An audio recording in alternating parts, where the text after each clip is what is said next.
O Museu do Traje ele foi constituído em 1997 com uma arquitetura tipicamente Estado Novo.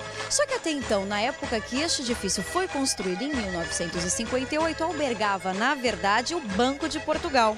Com o passar dos anos, a população vianense achava que deveria existir um ponto de referência para que as suas tradições etnográficas não fossem esquecidas. E foi aqui, então, constituído o Museu do Traje. Vamos ver?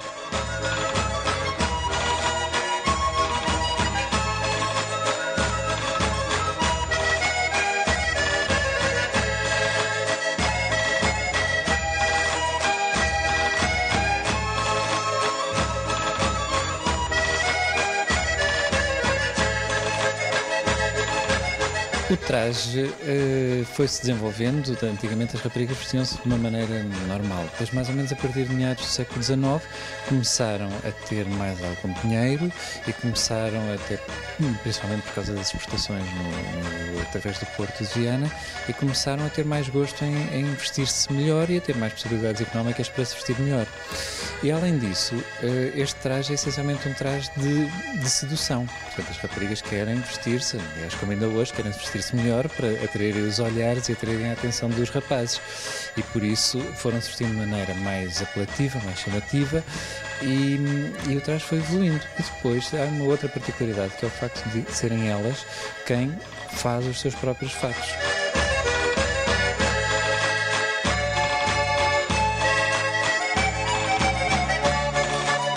O traje é essencialmente composto começando por baixo, por umas chinelas, depois por umas meias que muitas vezes não têm pés, porque estas raparigas, este traje é um traje usado no campo, portanto as raparigas eram lavradeiras, significa que lavravam a terra e andavam no meio da terra, e se andassem só com as meias, sujavam as meias todas, por isso as meias muitas vezes são só nas canelas.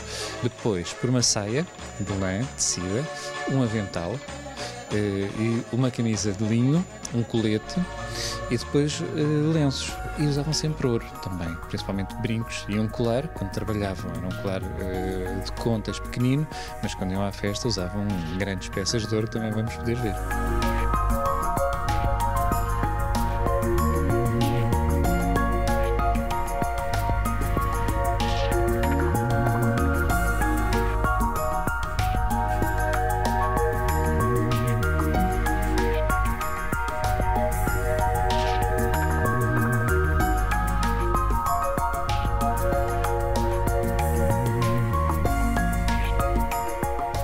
Uma das coisas importantes deste traje é que ele é feito essencialmente de linho e de lã, e tanto o linho como a lã eram feitos completamente em casa. O linho era plantado, depois era colhido e transformado em fio e tecido em casa, a mesma coisa com a lã, que vem das ovelhas, claro. E então aqui temos o conjunto de objetos com que o linho era feito. Por exemplo, aqui é o banco de ripar, o linho era apanhado e depois passava nestes dentes para se libertar os fios de linho das sementes ou baganhas. Depois era colocado era colocado dentro d'água e ao fim de algum tempo ele era esmagado, aliás quebrado, não é exatamente esmagado, nesta máquina que aqui está, que é um engenho de linho, e que servia para separar os fios. A importância do linho é que a planta tem é composta por dois tipos de... A planta, quando se vê, é uma erva igual às outras, mas é composta por dois tipos de fibras. Uma que é uma coisa mais lenhosa, que é esta aqui, que é quebradiça, e outra que é fibrosa e que se vai, como o algodão que nós temos hoje, que se vai primeiro fiar. Nós depois temos o linho limpo, ele fica assim, claro que isto já está um bocadinho velho, mas de qualquer forma fica com este aspecto, parece um bocadinho algodão, como eu dizia. O linho depois é colocado na roca e depois ele vai ser puxado e com o fuso, que é esta peça que aqui está, à medida que o linho é puxado, ele vai se enrolar aqui fazendo o fuso.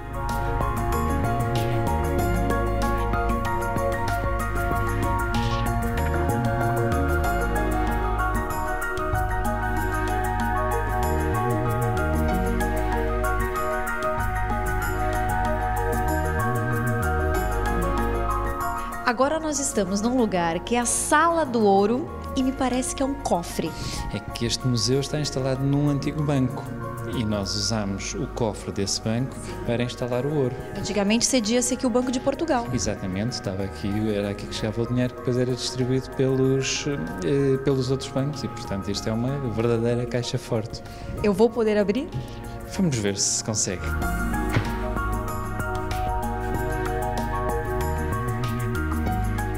Vamos poder ver a coleção de ouro que acompanhava os trajes que estivemos a ver até agora. Aqui é uma gramalheira, uns brincos e depois todo um conjunto de outras peças que eram usadas, por exemplo, as borboletas, que são um coração invertido, mais uma vez o coração. E algumas peças que são muito religiosas. Estas são custódias, que representam exatamente as custódias, as cruzes, e também os brincos à rainha, que são as peças mais usadas e mais vistosas também do traje.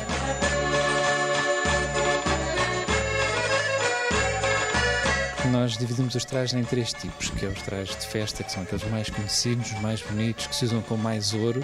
Depois há os trajes de domingar, que são os trajes também muito bonitos, mas que não têm tanta riqueza, que os materiais não são tão bonitos, não são tão trabalhados. E depois há os trajes de trabalho, que eram aqueles que se usavam no dia-a-dia, portanto são trajes mais grosseiros, com menos decoração. A criação do Museu do Traje foi fundamental para manter essa cultura sempre viva até hoje em dia. O museu foi muito importante para isso. O museu é um museu recente, ele foi aberto em 1997, mas ao longo deste último século, o que foi realmente muito importante foram as festas de Nossa Senhora da Agonia. Nessa altura é que nós vemos milhares, mas não estou a exagerar, são milhares de pessoas, milhares de jovens na cidade a usarem o traje.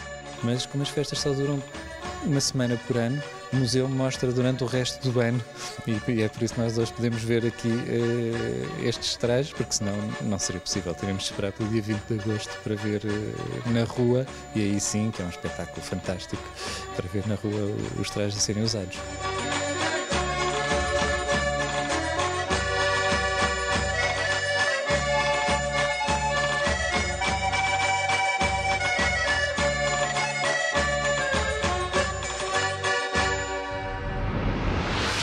Depois do intervalo, vamos saber um pouquinho mais sobre a gastronomia da região.